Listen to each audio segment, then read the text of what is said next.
नमस्कार दोस्तों, मैं मुरारी शर्मा स्वागत करता हूं आपका एमएसआई की मास्टर जी क्लासेस में।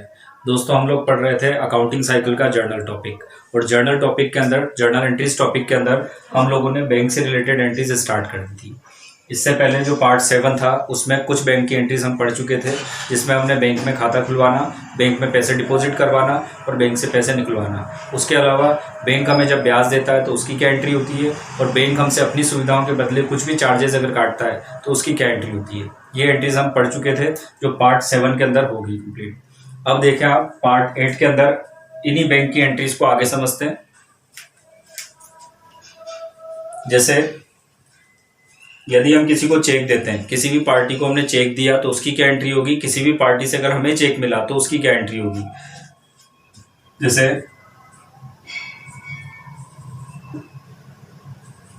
किशन को 15,000 रुपए का चेक दिया, हम बाय डिफॉल्ट ये मानेंगे कि हमारा जो चेक है वो बीओबी बैंक अकाउंट का है।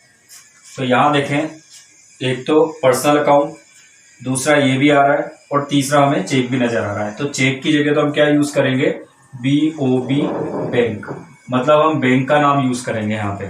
जैसे कृष्णा, किशन, तो किशन क्या है हमारा पर्सनल अकाउंट। अब किशन को चेक दिया तो किशन पाने वाला है, इसलिए क्या करते हैं इसको डेबिट, और चेक नोट तो दे नहीं रहा, तो नोट तो आएंगे नहीं उसके अंदर, उसकी जगह पर क्या आएगा हमारा बैंक अकाउंट। बैंक अकाउंट हमारा बढ़ेगा या कम होगा, बैंक अकाउंट हमारा कम होगा, क्योंकि हमने क्या दिया है, चेक दिया है। तो बैंक अकाउंट कौन सा हो गया हमारा, ये भी पर्सनल हो गया और देने वाला हो गया, ठीक है। तो इस वजह से इसको क्या कर देंगे, हम क्रेडिट कर देंगे। तो एंट्री बन जाएगी हमारी Kishan account debit to BOB bank.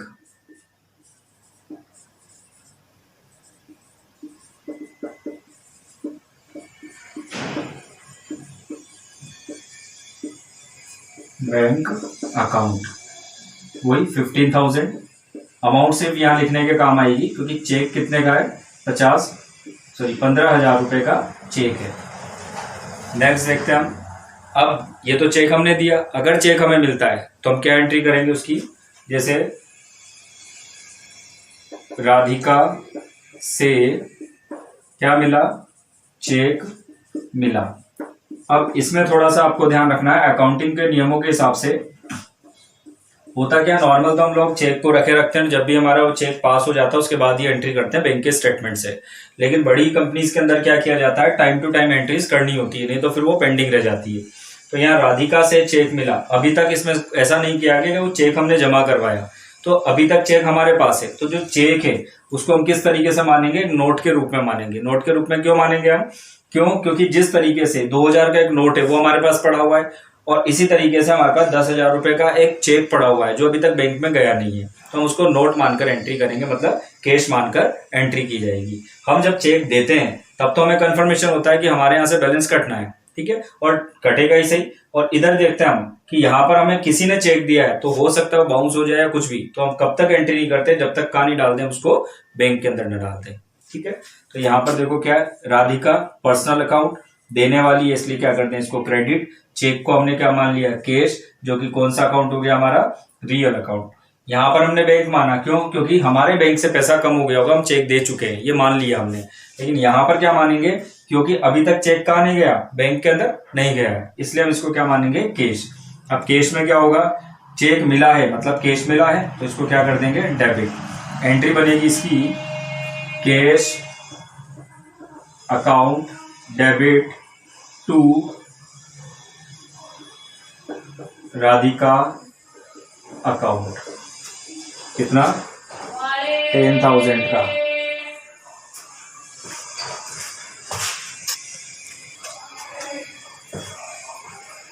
Sorry दोस्तों, यहाँ डिस्टरबेंस बहुत ज़्यादा हो रहा है, लोग बात, क्योंकि मेन रोड पर ऑफिस है तो लोग निकल रहे हैं यहाँ से। चलो ठीक है, हम यहाँ ध्यान देते हैं। तो cash account debit to Radhika's account, कितना, 10,000। अब इस राधिका के चेक को हमने अगले दिन, अगर हम सेम डेट पे इसको डिपॉजिट करवाते हैं तो हम कैश की जगह बैंक लिख देंगे, लेकिन अगले दिन हमने क्या करा, इसको बैंक में डिपॉजिट करवाया। तो राधिका का चेक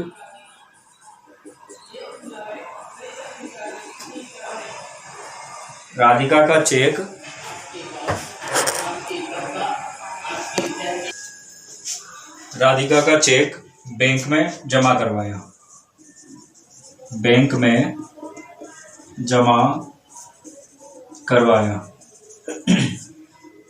अब राधिका का चेक कौन सा है? ये ऊपर वाला। ये चेक हमारे पास रखा हुआ था, मतलब हमने इसको कैश मान के एंट्री कर दी। अब इसको जब हम डिपॉजिट करवाएंगे तो हम चेक डिपॉजिट करवाएंगे, मतलब जिसको हमने कैश में कन्वर्ट कर दिया था तो हम कैश को डिपॉजिट करवा रहे हैं। और कहाँ डिपॉजिट हो रहा है? वो बैंक के अंदर। तो यहाँ बैंक का बैलेंस बढ़ेगा और कैश का बैलेंस क्या हो जाएगा? कम। मैंने आपको बताया था कि बैंक और कैश के अंदर जब भी बैंक बैलेंस बढ़े या कैश बैलेंस बढ़े उसे डेबिट कर दो, और जब भी कैश या बैंक कम हो तो उसे क्रेडिट कर दो। यहाँ पर कौन सा बैलेंस बढ़ रहा है? आपका बैंक का।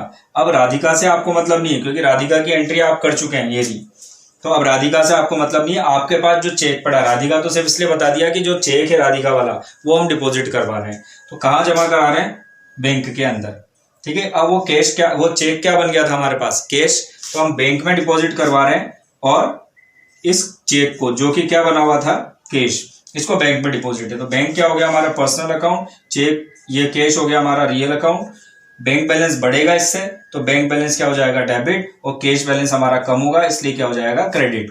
कैश एक्चुअल में तो क्रेडिट और डेबिट नहीं हुआ है यहाँ पर, लेकिन हमने मान लिया उस चेक को मान के चल रहे हैं, इसलिए डेबिट वाली चीज को पहले लिख दें तो एंट्री हो जाएगी। क्योंकि हमारा बैंक अकाउंट हमने क्या मान रखा है? BOB, bank account debit to cash account.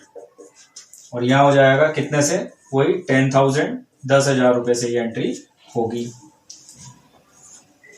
अब देखो, इन दोनों एंट्रीज की जगह एक एंट्री भी होती है। कब? जब ये दोनों ही काम कब हुए हों? एक डेट पर हुए हों, एक साथ हुए हों। देखो, जब भी हम चेक देंगे जब तो हमें सोचने की जरूरत नहीं है, हमारे पास से बैंक बैलेंस क्या होगा? कम होगा, इसलिए बैंक क्रेडिट हो जाएगा। और जिसके पास जा रहा है या जिस वजह से जा रहा है वो क्या हो जाएगा? डेबिट हो जाएगा। लेकिन यहाँ पर क्या है? जब हमें चेक प्राप्त होता है तो अकाउंटिंग का नियम क्या कहता है कि उसको आप क्या मान लें? जब तक आप डिपॉजिट नहीं करवाते तब तक आप उसको क्या मान लें? कैश मान लें। लेकिन आप जब नॉर्मली कहीं पर एंट्रीज करते हैं रियल अकाउंटिंग में, तो आप जब तक वो क्लियर ना हो, स्टेटमेंट आ जाता है, स्टेटमेंट के बाद आप एंट्री कर सकते हैं। उसमें क्लियर मेंशन हो जाता है, तो उसमें डायरेक्टली एंट्री कर दें कि राधिका ने हमें क्या दे दिया? चेक दे दिया। अब यहां देखो क्या है?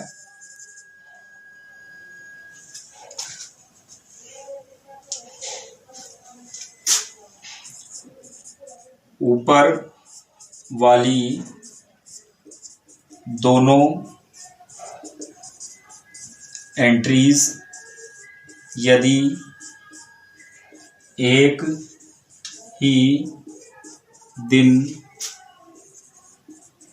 करनी हो, मतलब दोनों काम क्या हुए? एक ही दिन हुए हो, तो क्या एंट्री बनेगी इसकी? देखो क्या है? राधिका से चेक मिला और उसे कहाँ डिपॉजिट करवा दिया आपने? बैंक के अंदर डिपॉजिट। तो आपका बैंक बैलेंस बढ़ गया होगा, तो बैंक को क्या कर दें? Debit. BOB, bank account debit.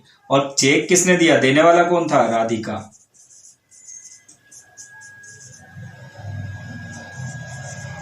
कितने? वही 10,000 रुपए। अब यहां देखें आप, इन दोनों एंट्री की जगह एक एंट्री करनी है, तब ऐसा नहीं ये भी कर दो ये भी और लास्ट में ये कर दो, नहीं। इन दोनों एंट्री का ऑटोमेटिकली इफेक्ट क्या पड़ रहा है वो देखो आप। यहां पर दोनों में सेम चीज क्या नजर आ रही है? कैश।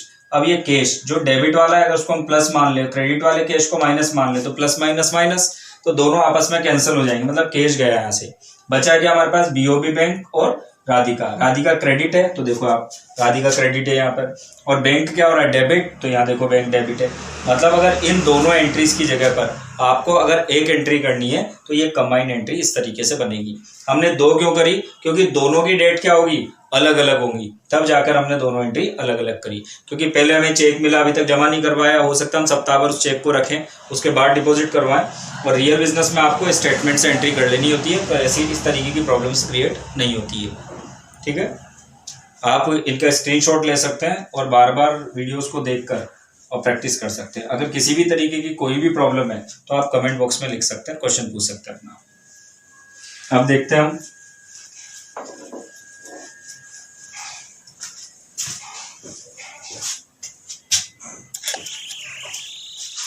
हम लोन लेने की एंट्री करके देखते हैं, उस पर जो ब्याज बनता है उसकी एंट्री देखते हैं। आप लोगों को ये वीडियोस अगर कोई प्रॉब्लम हो रही है, मतलब डायरेक्टली बीच में से अगर आप कोई वीडियो देख रहे हो तो प्रॉब्लम तो होना संभव है, तो आप जो हमारी प्लेलिस्ट है उसमें स्टेप बाय स्टेप पार्ट डाले हुए हैं फर्स्ट से लेके, और अभी हमारा 8वां पार्ट चल रहा है ये।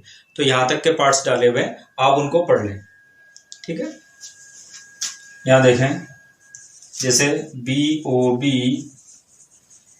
बैंक से 1,00,000 रुपए का लोन लिया।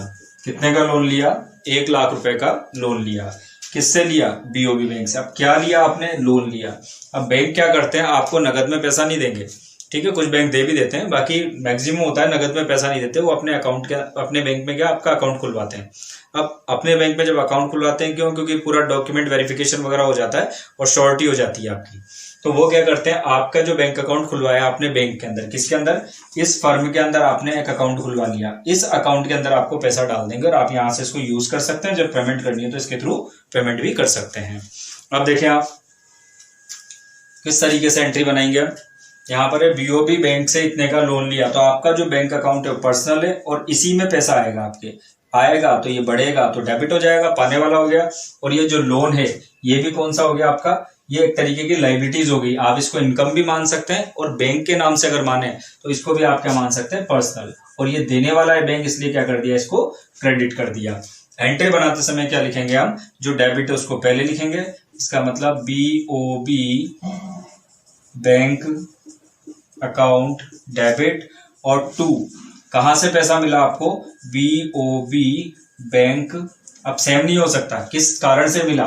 BOB bank loan account. और कितना मिला? 1,00,000 रुपए का लोन मिल गया आपको। ठीक है दोस्तों, 1,00,000 रुपए का आपने लोन ले लिया। लोन हमारी लाइबिलिटीज है इसलिए भी क्रेडिट कर दिया। एसेट जितनी भी होती है उनको हम डेबिट कर देते हैं, लाइबिलिटीज जितनी भी होती है उनको हम क्रेडिट करते हैं। इस तरीके से भी एंट्रीज को हम सीख सकते हैं। अब कैश जो बैंक है हमारा, क्योंकि उसमें पैसा आ गया तो हमारे पास पैसा आया तो उसको क्या कर दिया हमने? डेबिट कर दिया। और किस वजह से आया उसको हमने क्या कर दिया? क्रेडिट कर दिया। इसको नॉमिनल मान के चलेंगे तो भी इनकम मान ले से, और पर्सनल मानेंगे तो लोन के रूप में, लोन के नाम से हमें पैसा दिया गया है। ठीक है, अब देखें आप, अब यहां पर ये जो लोन लिया हमने, इस पे क्या होगा? ब्याज बनेगा। ब्याज दे होगा, पहले दे भी हो सकता है, डायरेक्टली आप पेमेंट भी कर सकते हैं।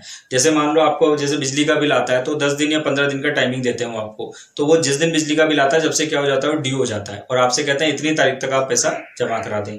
यहाँ पर भी सेम ऐसे ही है कि आप जब ब्याज होता है तो उस ब्याज के लिए एक ड्यू डेट आती है, मैसेज आता है आपके पास कि आप उसको डिपॉजिट करवाएं अपनी किस्त के साथ में। तो ब्याज को पहले हम ड्यू करते हैं, तो इंटरेस्ट ड्यू मतलब दे, दिया नहीं हमने भी, सिर्फ आपको इंफॉर्मेशन मिली है कि आपको ब्याज देना है, दे हुआ। ठीक है, अंदाजा ले लेते हैं, वैसे परसेंटेज चलती है 10,000 रुपये हम इसमें, या 1,000 रुपये का ब्याज ले लेते हैं। 10,000 तो टोटल ही हो जाएगा, कर लो, चलो 10,000 कर लेते हैं ताकि हम पूरा ही लोन चुका रहे हैं एक साथ। अगर किस्तें हैं आपकी तो फिर आपका ब्याज जो भी परसेंटेज होगी उस हिसाब से ले लें। ठीक, अब देखें यहाँ पर इंटरेस्ट आपके लिए क्या है? इनकम है कि एक्सपेंसेस? एक्सपेंसेस है, तो इसलिए ये नॉमिनल अकाउंट है। इनकम होती तो भी नॉमिनल होता, लेकिन एक्सपेंसेस होने की वजह से इसको क्या कर दिया हमने? डेबिट। किस वजह से? आप पैसा नहीं दे रहे अभी, आपका जो पैसा है वो किस में इंक्लूड कर दिया? बैंक लोन के अंदर। जैसे आपका अगर बैंक के अंदर सेविंग अकाउंट है तो वो बैंक वाले क्या करते हैं, आपका अगर ब्याज बनता है तो उसमें जोड़ देते हैं और फिर इकट्ठा आपको दे देते हैं बाद में, आप लेना चाहो तो ले सकते हो। ऐसे हम क्या कर रहे हैं, हम भी उसका जो लोन है 1,00,000 रुपए का, उसमें कितना ऐड कर देंगे? 10,000, और फिर हम 1,10,000 का पेमेंट कर देंगे बैंक को। तो यहाँ पर ये डेबिट हो गया और इंटरेस्ट तो हमारा डेबिट है, बैंक लोन को हम क्या कर देंगे? यहाँ पर क्रेडिट कर देंगे। तो एंट्री बनी हमारी क्या? इंटरेस्ट ऑन किस पर? Bank loan account debit. Language आप कुछ भी लिख सकते हैं जो आपको समझ में आ रही हो। और 2 बी, यही नाम लिखना है as it is, BOB bank loan account. कितना? 10,000 रुपए। 10,000 का था हमारे पास, तो 10,000 रुपये हमने क्या करा? इंटरेस्ट को ड्यू कर दिया। अब क्या होगा? इंटरेस्ट ड्यू होने के बाद हमें पेमेंट करना होगा, तो क्या लिखेंगे हम? लोन का भुगतान किया। लोन क्या कर दिया आपने? पेमेंट कर दिया। अब लोन हमें पता है 1 लाख ये है, 10,000 ये, तो टोटल पेमेंट होगा। अब लोन का जब पेमेंट करेंगे तो आपका जो BOB बैंक अकाउंट है उसमें से पैसा जाएगा लोन का। तो लोन क्या हो जाएगा, आपका जो क्रेडिट किया उसको डेबिट कर देंगे, तो BOB bank loan account debit, और 2 में क्या आएगा, 2 में आएगा BOB bank, BOB bank account. हमने 1 लाख रुपए बैंक में डेबिट कर दिए। अब वो 1 लाख तो जा ही रहे हैं, उसके साथ साथ ब्याज भी जा रहा है, तो उसका पैसा भी हम पेमेंट कर रहे हैं। तो टोटली कितना हुआ, 1,10,000।